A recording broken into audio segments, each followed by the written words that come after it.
good.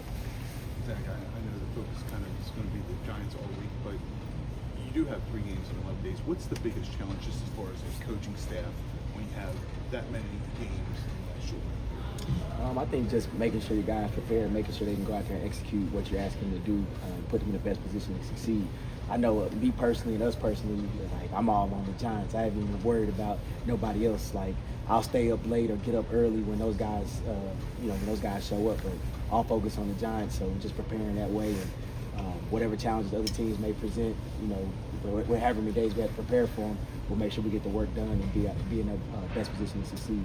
Zach, there's a randomness to turnovers to some degree. They come in bunches, and it's just how the ball bounces some. But for the numbers to be down where they are, as you had this bye week, did you go back and look and see like how much are you creating the plays you want to create to try and force them? Maybe, is that not matching the results, or is it just are you not creating enough of those kinds of plays? I think that it's a combination. I think that we've had opportunities that we didn't take advantage of, even whether it's drop interceptions or we get a sack, but we're not stripping at the ball. And then I think also with some of the plays, obviously blitzes and stuff that causes more turnover. So we look at all that throughout the bye week. So I'm excited. Our guys are aware of it. We made a big emphasis, say, coming out of these last 4 games, we want to be able to generate takeaways and play red zone defense. So our guys are aware of it. They practice at it. We got a good job getting the ball out today in practice. A good job getting the ball out Monday and yesterday as well. So I'm excited to go out there and see what these guys do Sunday. Zach, along those lines, Kyle Hamilton yesterday was kind of asked what was the next step, and he said you guys have done a good job of limiting the big plays, the last few games before the bye, but he kind of said it's time to start attacking people. Yeah. Do you feel a growing sense of confidence in these guys, maybe kind of eliminating those big plays, but getting to a point now where you can start playing downhill a little bit more? Yeah, I definitely think so, man. I think that the guys with eliminating the explosives, you definitely build confidence just in defense and just the guys out there, playing along with each other. So I think that, it was something that we didn't want to have happen early, and you can lose a little bit of confidence, and you kind of get, play a little bit on your heels when you start getting up a lot of explosives every single game like we were doing for a good bit.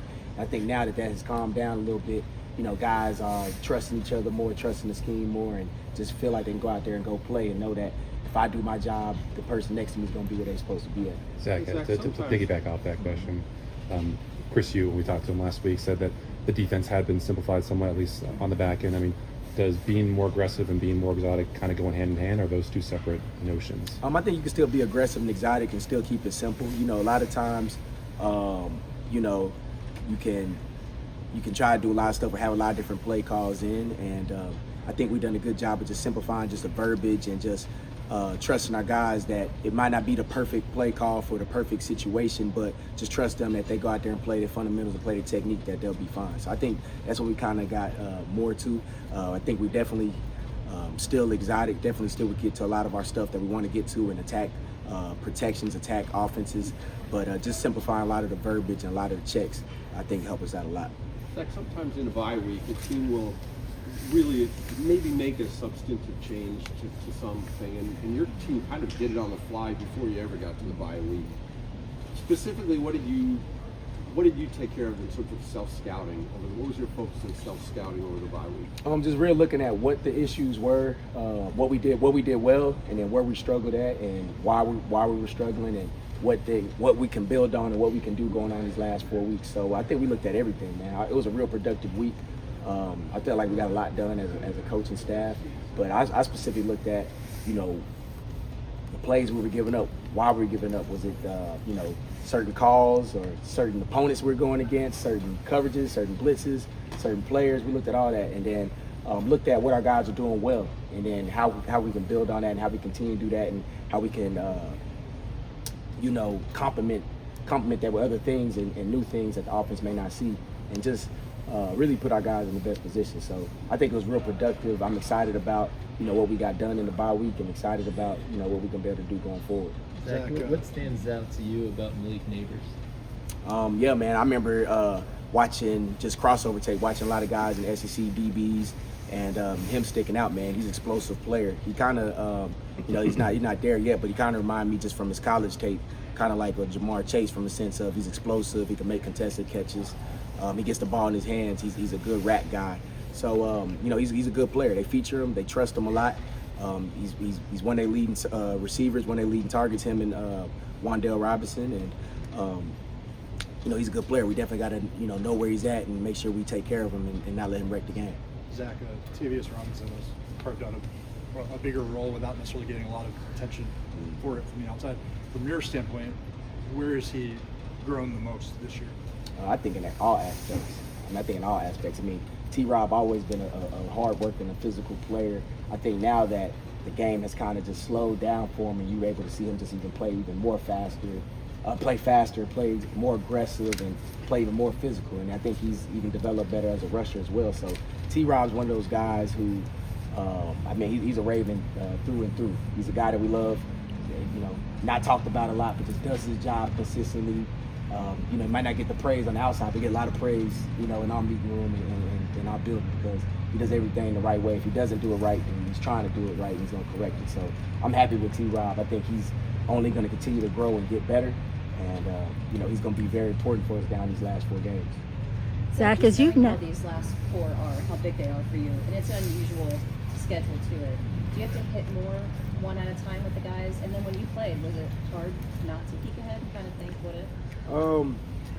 No, I think you definitely know what's on the horizon, but I think we do a good job here, even when I was a player, expressing like, man, you got to stay single and focus on what's going on. We know that this is a day-to-day game, a week-to-week league, and before you get down the line, you have to handle what's in front of you. So that's what we focus on, and we understand that everything out there is going to be for us, but we have to make sure we handle our business first with whoever we're going against. And I just love the mindset that since I've been here, the Ravens have is it don't matter who we're playing, where we're playing, when we're playing at. We got to show up and we got to go play our best brand of football if we want to go get accomplished what we want to get accomplished. Have you made that an emphasis, though? I mean, the Giants at 2-11, they're missing a bunch of guys. They're down to their first-string quarterback, and with Pittsburgh, KC right there to follow, to make sure they do stay here in this moment this week. Yeah, I mean, truthfully be told, we haven't talked nothing about the record. We haven't talked anything about the other opponents on the horizon. Like our mindset, we playing a little bit better, but we're not where we want to be at, especially as a defense. I know we're not where we want to be at as a team, and just the mindset coming out the bye, it was good for us to reload, refocus, and we got back. We said, I don't care who on the schedule. We got business to handle. So that's what we got to go out there and go do. So we're not really looking at that. I don't care who it is. You know what I mean? It could be one of the greatest teams ever that everybody say we're going against. We got to prepare the right way and make sure we have our stuff ready to roll. Zach, with the bulk of the season behind you, and as you navigate this role as coordinator, what are some of the adjustments you've had to make to continue to learn and grow in your role? That's a good question. I got to think about that for a second. I think that a lot of it's trust. Trust your instincts. Mm-hmm. Trust your instincts. You're in a position for a reason, and I would probably honestly say that. Just trust your instincts. I think that, and also just trust the players. Let them go out there and go do their thing, man. And not that I haven't, but just even more. Just like the players are the ones who make the plays. So it's a great call when a player make a great play, even if they didn't do the right thing that you wanted them to do. And it could be a bad call if they did everything right and somebody made a great play. So just let them go out there. Don't overthink it. Just trust your instincts and let the chips fall where they may. All right, thank you, Zach. Appreciate y'all.